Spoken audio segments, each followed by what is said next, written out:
ஈசனே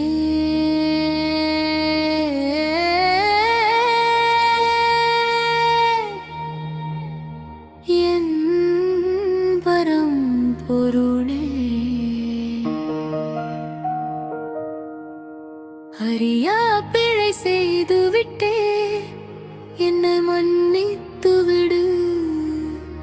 உன்னை அவம